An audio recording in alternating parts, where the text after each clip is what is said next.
Ce que nous allons expliquer aujourd'hui est un grand secret. En fait, il y a plusieurs secrets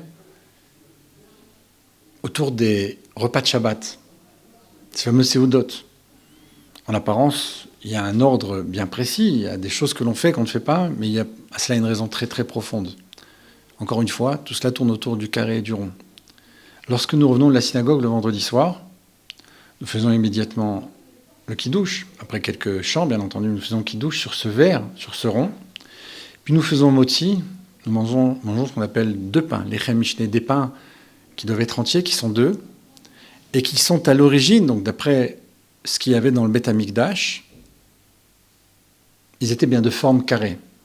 D'ailleurs, selon la Kabbalah, on utilise 12 pains pour le repas de Shabbat, à l'image des 12 pains qu'il y avait là-bas dans le Mikdash, dans le temple. Ces pains-là sont dans le carré, les verres sont dans le rond. On a ici un problème. On a évoqué, on l'a dit, on l'a expliqué. Le carré est premier, le rond émane de lui. On a dit Adam Arishon, c'est le carré, la Chava, c'est la femme, et les rondes, elle vient de l'homme. Cette première contraction, cette deuxième. Ici, quelque chose ne tourne pas rond, on va dire comme ça, sans vouloir faire de jeu de mots. J'ai un carré qui suit le rond. Le Shabbat matin, c'est exactement la même chose. En revenant de la synagogue, je vais faire kiddush avec ce rond encore une fois, puis ensuite les deux pains. Lorsque j'arrive à la Séouda, au repas de l'après-midi, après que j'ai fait la prière de Mincha, je vais commencer immédiatement avec les deux pains. Il n'y a plus de verre, il n'y a plus de kiddush. Le verre a disparu. Par contre, nous dit le Hari Akadosh, à l'intérieur de la Séouda, une fois que j'ai fait motzi, une fois que j'ai mangé mes pains, dans le carré, là, encore une fois, non pas qu'il soit carré nécessairement, bien entendu, mais le symbole du pain est dans le carré, eh bien, je vais pouvoir boire du vin. Il nous dit même d'ailleurs que c'est important de boire du vin, de faire boré préagafen, de faire cette bracha, et de boire du vin à l'intérieur de la Séouda. Lorsque j'arrive Motzei Shabbat à ce dernier verre, là, de nouveau, j'ai un verre où je fais Havdalah, après avoir prié Arvit, en revenant de la synagogue là encore, eh bien, je vais faire Havdalah avec ce verre. Mais après, il n'y a pas de lechem mishné, on n'a plus les deux pains, on n'a plus de carré, on n'a que le rond. On va maintenant expliquer, écoutez bien parce que là, on va dévoiler des choses extraordinaires, dans l'ordre de ces repas, dans chacun des détails qui concernent, pourquoi cela se passe de cette façon-là et pourquoi nous faisons cela de cette façon. Le vendredi soir, le premier repas correspond à Avram Avinu. Or, les sages nous enseignent que Avram est le symbole du premier Beth Amikdash.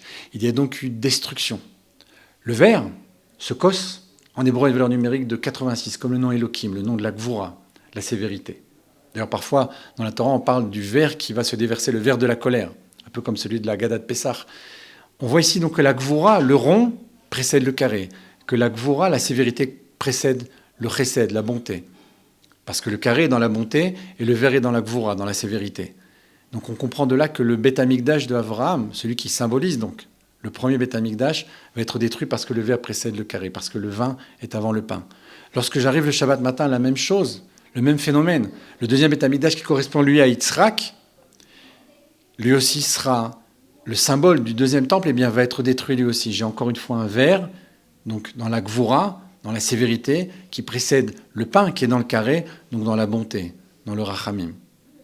Là encore, Khurban, là encore destruction du Beth Amikdash. C'est pourquoi dans cette Séouda, il y a le même ordre. Lorsque j'arrive à la troisième Séouda, le troisième repas de Shabbat, dans Mincha, eh bien là, il n'y a plus de kiddush, il n'y a pas de verre, il n'y a pas de destruction. Je fais directement motzi, je mange directement les deux pains. Ce pain, on l'a dit, c'est le symbole du chesed, du rachamim, de la bonté, de la miséricorde.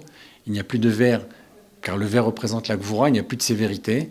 Le troisième Beth Amikdash, c'est le symbole de ce troisième repas, puisqu'il est à l'image de Yaakov, comme nous disent les sages. Troisième Séouda de Shabbat, troisième repas de Shabbat, Yaakov.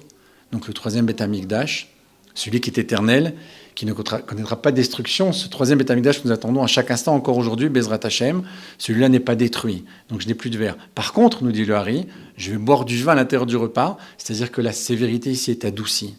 Les pains, ce Beth Amikdash, va mettre fin à l'exil, et dans ce cas-là, je pourrais boire du vin à l'intérieur de ce repas, je pourrais faire la bracha, je pourrais prendre de cette sévérité-là, parce qu'elle n'est plus de la même vigueur, la sévérité est adoucie totalement.